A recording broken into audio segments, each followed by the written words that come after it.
What's up, YouTube and wrestling fans? Reezonotix back once again, and this time I'm doing a review on TNA's Impact for March 8th, the first live Monday Night Impact, going head-to-head with WWE Raw, taking on the big dogs, you know what I'm saying?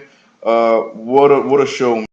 I'm going to do a review first, it may be a 1 to 2 part review, depending on how long the video is, and then I'm going to do my review just on my thoughts on certain segments of the show and how I feel they did, and places where they excelled, places where they could have done better.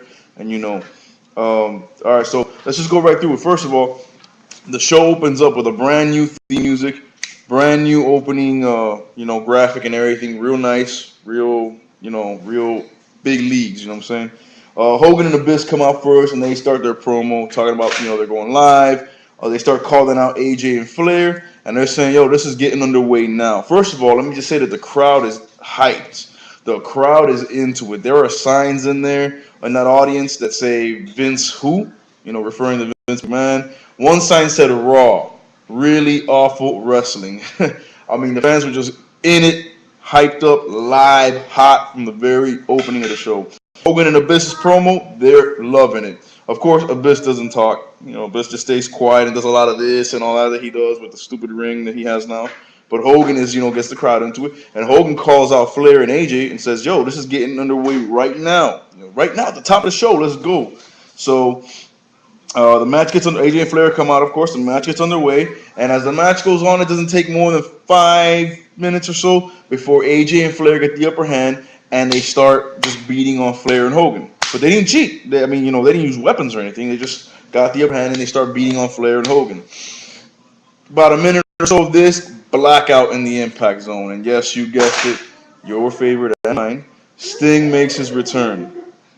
Lights come back on. Sting is in the ring, looking good. You know what I'm saying? He's got the coat on. He's got the red and black tights. He's got that new Sting shirt. But his mass, he looks thick. He don't look fat. Like he did a couple months ago. He just looks thick. Like I'm saying, he looks wide, which is good. He doesn't look like scrawny or anything like that. He doesn't look too out of shape.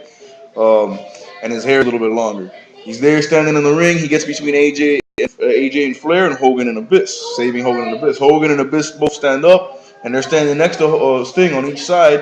And Hogan starts to tear his shirt, and Abyss's eye, and then Sting does the unthinkable and whacks Abyss and whacks Hogan with the bat, bro, turning heel, and just starts beating on both of them with a baseball bat. AJ and Flair mutually surprised. Obviously, he's not in cahoots with them, but they say, screw it, let's take the opportunity. Sting is beating them down. Let's join in on the beatdown. So Sting just whacks them a couple times with the baseball bat. AJ gets a chair, and Hogan and Abyss get left in a bloody mess. Sting exits the ring as Flair and AJ continue the beatdown. And then as Flair and AJ leaves, first of all, let me just say, when Sting came out, man, that pop was legendary from the crowd. They went insane. And then when he hit Abyss and Hogan, the cheers just went, and then they started booing, which was great, man. Whenever you can generate heat like that, especially from someone who's traditionally a face like Sting, that's awesome. Then as AJ and Flair leaving the ring, Hogan on the floor, bleeding into a microphone, and he tells them, hey, this isn't over. We're finishing this before the end of the night. We're going to restart this match later on tonight, and it's going to be a no disqualification. That's where that goes. Crowd gets into it. They love it, of course.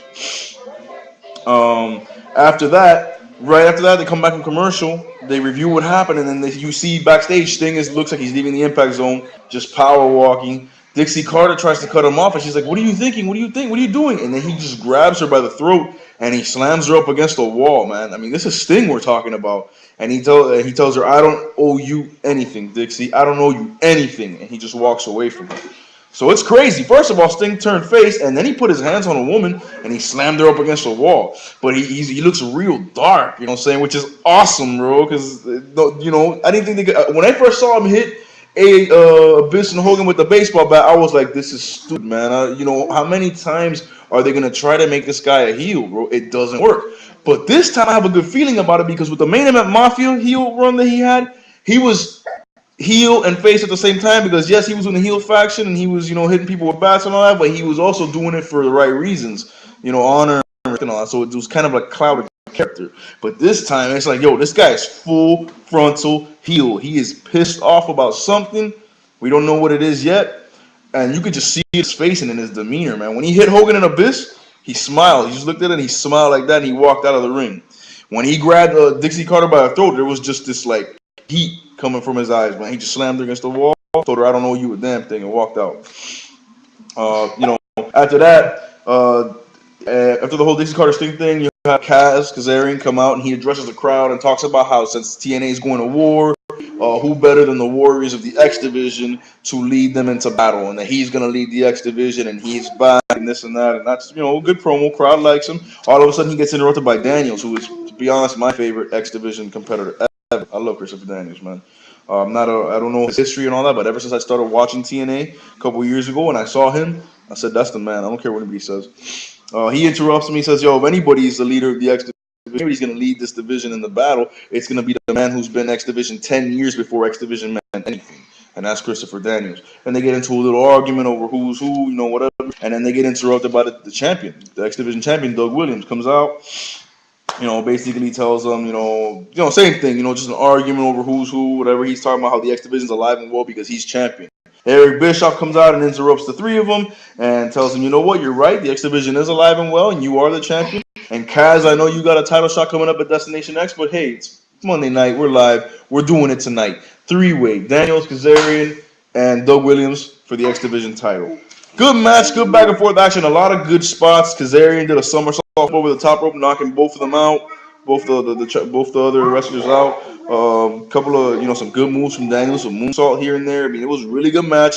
And then as Daniels has Kazarian in the corner, Doug Williams hooks him from behind, pulls off the Chaos Theory. Boom, 1, 2, 3. Doug Williams retains. Good match. Just kind of sad that was a wasted title shot for Kazarian, because I really feel that he's X Division Championship material, no doubt. But I understand he just came back, so he'll have his shots. As he's celebrating that he won the match, and that, here comes Shannon Moore with this crazy look. Now I never saw Shannon Moore when he was in TNA before. I wasn't watching TNA back then, so maybe that's the same look he had before. But I've never seen it. It's a crazy look. He's got like this blonde and brown, this mohawk with highlights and it's like black streak on his face and whatever. He comes out with these silver psychedelic pants. I don't know, weird look, but he completely just bum rushes Doug Williams. A couple spinning heel kicks, knocks him out. Doug Williams leaves the ring. Eric Bischoff comes out and says, "Yeah, that's the way I like it." Unexpected. Doug Williams, meet the guy who's challenging you for your X Division title at Destination X. So that's awesome. Another match for the Destination X card, just getting stacked. After that, we have Dick Carter backstage with Jeremy Borash, and he's interviewing her. He's saying, what's going on with Sting, this and that. She's like, "You know what, Steve, you want to mix it up? I'm glad. I'm so happy you signed your contract because now I got you, and you will be in a match tonight." And she books him in a match. They ask against who, and she says, "Sting will find out who it is when everybody else finds out who it is." And I say she looked mad too. So then after that, you have a three-way match for the TNA Knockout Tag titles, and I'm assuming that the reason these titles are up for grabs and they're vacant is because Awesome Kong and Hamada were the champions, and right now Awesome Kong seems to be in the process of or has already left TNA. So the titles had to go up for grabs. A good match especially for a knockouts match. Didn't take up too much time. Wasn't too short either. Back and forth action. Tara had I think Madison Rain up on her shoulders, and then Daphne ran in the ring. As she's been attacking Tara lately, and she just blindsides Tara in the face with one of the knockout tag titles. 1, 2, 3 beautiful people are finally your TNA knockout champs. Of course, they can't wrestle. They just look fine. But this is I don't think this is gonna last very long. I don't really mind it, and I like to see the titles on them, man. This is the night that they go live. It's trying to catch all the attention they can, and what better way in the knockouts division than putting some gold on some beautiful women? That's sad reality. That's the way it is. So Velvet Sky and Madison Rain are the new knockout tag team champions. After that, you have Pope backstage being interviewed by Christy Hemme about his upcoming match with Desmond Wolfe, and I will continue this review on part 2. Tune in because it gets even better. God bless y'all. Check out the next video.